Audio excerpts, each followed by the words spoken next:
Hello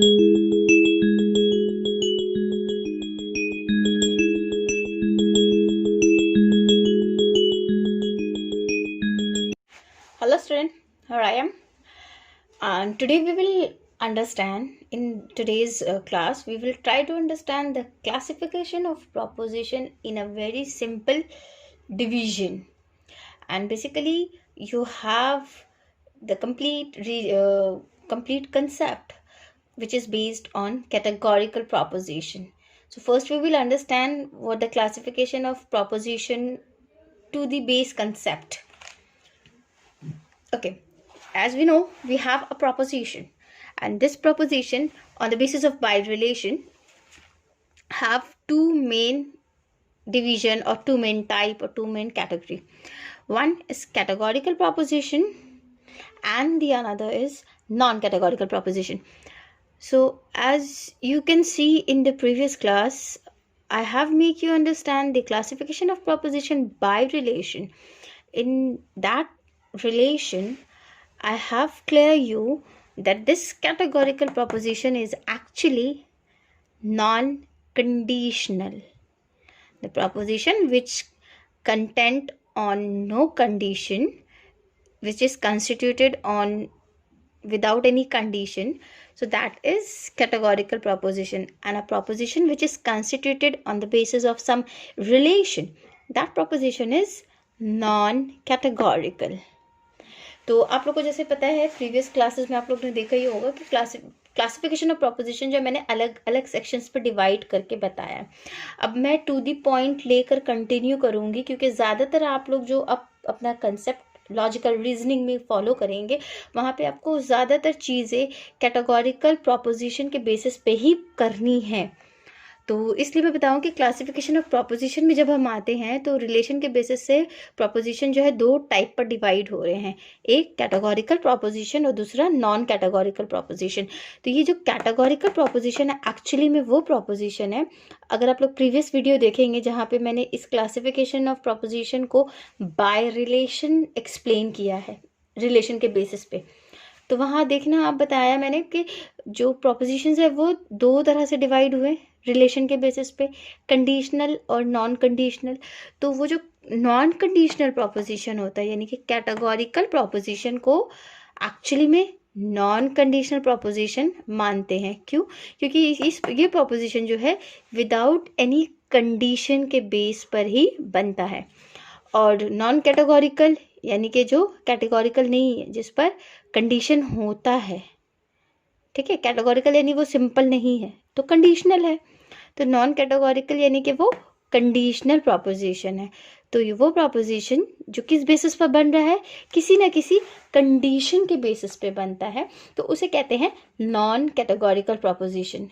अब देखो वो जो मैंने क्लियरली आपको बताया क्लासिफिकेशन डिफरेंट बेसिस के ऊपर, अब आपको यहाँ से क्लियर समझना है कि प्रोपोजिशन जो है दो सेक्शन में डिवाइड है, पहला कैटेगोरिकल और दूसरा नॉन कैटेगोरिकल।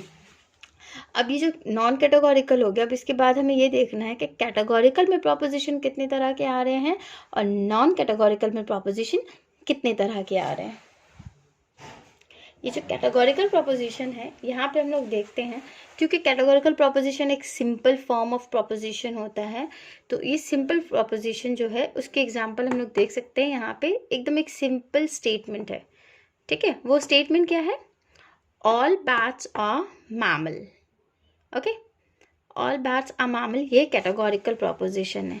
लेकिन ठीक इसके ऑपोजिट है नॉन कैटेगोरिकल प्रोपोजिशन। ये नॉन कैटेगोरिकल यानी कि कंडीशनल प्रोपोजिशन दो सेक्शन में यानी कि दो टाइप में डिवाइड हो रहा है, ठीक है। दो टाइप में क्या है, इसकी पहली टाइप क्या है, हाइपोथेटिकल प्रोपोजिशन होता है, और दूसरा है disjunctive proposition. Okay, hypothetical proposition की एग्जाम्पल मैं यहाँ बता रही हूँ। एग्जाम्पल ये है, if it's rain then the ground is wet. ठीक है, क्लियर है, यहाँ पे वो कंडीशन समझ में आ रहा है क्या है कि ग्राउंड इज वेट बताया जा रहा है कि ग्राउंड वेट होने की कंडीशन क्या है, जब रेन होगा, ठीक है। तो ग्राउंड के वेट होने की कंडीशन क्या है, रेन का होना। सो ये जो फर्स्ट स्टेटमेंट है, इफ़ इट्स रेन, ठीक है, ये एंटीसीडेंट है, और देन के बाद का जो स्टेटमेंट है, यहाँ पे मेरा एक कनेक्शन आ रहा है कंडीशन से जुड़ा हुआ, तो इस स्टेटमेंट को हम कहते हैं कॉन्सिक्वेंट। सो पहला पार्ट एंटीसीडेंट है और दूसरा पार्ट कॉन्सिक्वेंट है, जैसा मैंने आपको पहले प्रीवियस वीडियो में बताया है। और इसको और क्लियर समझने के लिए आप प्रीवियस वीडियो को भी देख सकते हैं। ओके, अब नेक्स्ट आते हैं डिसजंक्टिव प्रोपोजिशन पे। डिसजंक्टिव प्रोपोजिशन हमें क्या बता रहा है, क्लियर एग्जाम्पल पहले हम देखें डिसजंक्टिव प्रोपोजिशन की, क्योंकि डिसजंक्टिव भी एक कंडीशनल प्रोपोजिशन है विच इज़ नॉन कैटेगोरिकल। तो इसमें कैसे कंडीशन क्लियर आती है। So example is ईदो John is in Kolkata और इन दिल्ली, ठीक है, ईदर यानी कि या फिर, है ना, या का जो ऑप्शन आता है, तो क्या है कि जॉन या तो कोलकाता में है या फिर दिल्ली में है, दोनों में से एक जगह ही हो सकता है। तो ठीक है, यहाँ पे क्या क्लियर कंडीशन है कि दो ऑल्टरनेट आ रहे हैं। एक ऑल्टरनेट है हमारा ईदर के साथ, either John is in Kolkata, and second alternate है और in Delhi. So the John is either in Kolkata और he may can be in Delhi. तो ये दो में से एक ही ऑल्टर हमारा कंफर्म होगा, दोनों ही ऑल्टरनेट एक साथ कंफर्म नहीं हो सकते, ठीक है। तो यहाँ पे कंडीशन किस बेसिस पे आ रहा है, किसी ना किसी एक को एक्सेप्ट करना है, और जब एक एक्सेप्ट होगा तो ऑब्वियस है कि दूसरा डिनाई हो जाएगा। अब हम लोग आगे बढ़ते हैं कैटेगोरिकल प्रोपोजिशन को समझने के लिए कि कैटेगोरिकल प्रोपोजिशन जो है इसमें किस तरह से हम लोग आगे प्रोसीड करेंगे। ओके, यहाँ पे गिवन एग्जाम्पल जो है इसमें हम देख रहे हैं कि सिंपल एग्जाम्पल जैसे मैंने आपको बताया, ऑल बैट्स आर मैमल। तो इसमें हमेशा ध्यान रखें ये जो प्रोपोजिशन है, इस प्रोपोजिशन के किस तरह से पार्ट्स डिवाइड हैं ये आपको मैंने प्रीवियस क्लास में बता दिया है। आज हम लोग क्लास या टर्म जो है उसको समझते हैं, ठीक है, टर्म एंड टर्म डिस्ट्रीब्यूशन को समझते हैं। ओके, देखिए ये है all bats are mammal. Okay, यहाँ पे देख लें कि बैट्स जो है ये मेरा सब्जेक्ट है और मैमल्स जो है ये प्रेडिकेट है, ठीक है। हमने ये ध्यान में रखना है कि एक प्रोपोजिशन में हमेशा दो ही टर्म होते हैं, ठीक है, दो टर्म यानी कि पहला सब्जेक्ट टर्म और दूसरा प्रेडिकेट टर्म। इसे सिंपली सब्जेक्ट क्लास और प्रेडिकेट क्लास कहकर भी डिनोट करते हैं। तो this is subject class and this is predicate class. Okay, as you have seen, it is a clear simple example of a categorical proposition. So all bats are mammal. So I have one important part which is called bat. Okay, this part is called subject and the another part is mammal. This part is called predicate. Okay, so we have subject term and predicate term. So it is have to keep in mind this subject term is actually subject class. Okay, you can call it term or can denote it as subject class and predicate class.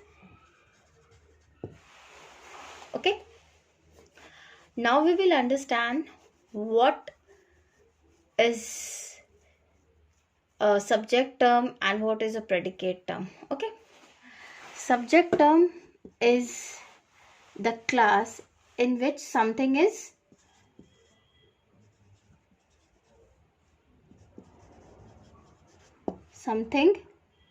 is denote. Okay, and predicate class is which affirm or deny about subject.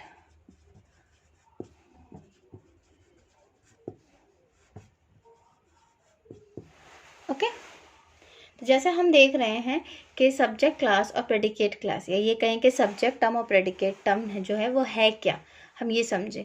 तो subject class वो होता है जिस चीज़ के बारे में denote हो या जिस चीज़ के बारे में हमें बताया जाए। तो सब्जेक्ट क्लास में किसी ना किसी चीज़ के बारे में डिनोट किया जाता है या बताया जाता है, ठीक है। और प्रेडिकेट क्लास वो है जहाँ पे उसके बारे में या तो अफर्म करते हैं या डिनाई करते हैं। किसको?